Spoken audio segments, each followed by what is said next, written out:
Section 4 Indian contract act का section 4 आपको ये बताता है। सेक्शन 4 जैसा हमने पहले पढ़ा था, 3 पार्टेड में डिवाइडेड है। पहली, प्रपोजल कब कंप्लीट होगा, एक्सेप्टेंस कब कंप्लीट होगा, और तीसरा है कम्युनिकेशन ऑफ रिवोकेशन कब कंप्लीट होगा, यानी कि रिवोकेशन कब कंप्लीट होगा। यानी कि किसी का आप रिवोकेशन करना चाह रहे हैं, किसका रिवोकेशन करना चाह रहे हैं, किसी का भी रिवोकेशन किसका करोगे, प्रपोजल का, एक्सेप्टेंस जिसका भी करो।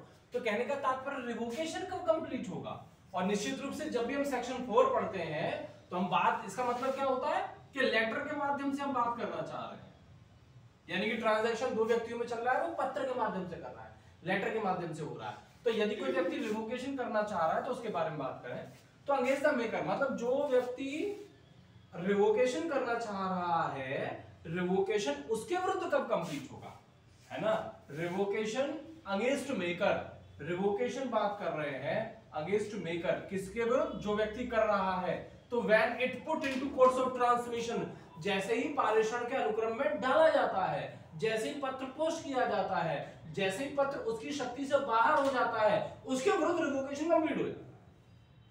यानी कि मैं अपने एक्सेप्टेंस को रिवोक करना चाह रहा हूं, तो जैसे ही मैंने लेटर बॉक्स में डाला, मेरे विरुद्ध रिवोकेशन कंप्लीट हो गया। और यदि हम रिवोकेशन, 2 व्यक्ति वही चीज, against the person to whom it is made, यदि मैं रिवोकेशन करना चाह रहा हूं स्वर्णिमा के विरुद्ध, तो स्वर्णिमा के विरुद्ध रिवोकेशन कब कंप्लीट होगा, जब इनके पास लेटर पहुंच जाएगा, तभी तो बोलेंगे हाँ उसने भाई मना कर दिया उस बात की। तो रिवोकेशन हम बात कर रहे हैं कि रिवोकेशन की संसूचना कब पूर्ण होगी, उस व्यक्ति के विरुद्ध जो रिवोकेशन कर रहा है, जैसे ये पारेषण के अनुक्रम में डाल दिया जाता है, और उस व्यक्ति के विरुद्ध, दूसरे व्यक्ति के विरुद्ध जिसके लिए रिवोकेशन करना चाह रहे हैं, तो जब उसके ज्ञान में ये चीज आ जाती है।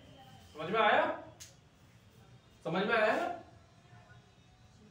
रिवोकेशन, यदि मैं अपनी चीज का रिवोकेशन करना चाह रहा हूं, मैंने जो आपको एक्सेप्टेंस किया था, तो जैसे ही मैं लेटर बॉक्स में लेटर डालूंगा, ये माना जाएगा मेरे विरुद्ध रिवोकेशन कंप्लीट हो गया। परंतु मैं अगर आपको रिवोकेशन करना चाह रहा हूं, तो आपके विरुद्ध वो चीज कब कंप्लीट होगी, जब आप पढ़ लो उस लेटर को, है ना। ऐसे ही तो है। तो मेरे विरुद्ध जैसे ही मैंने डाला, और आपके विरुद्ध, यानी जिसके विरुद्ध करना चाह रहे हैं, जैसे ही वो आपके ज्ञान में आ जाए, ठीक है।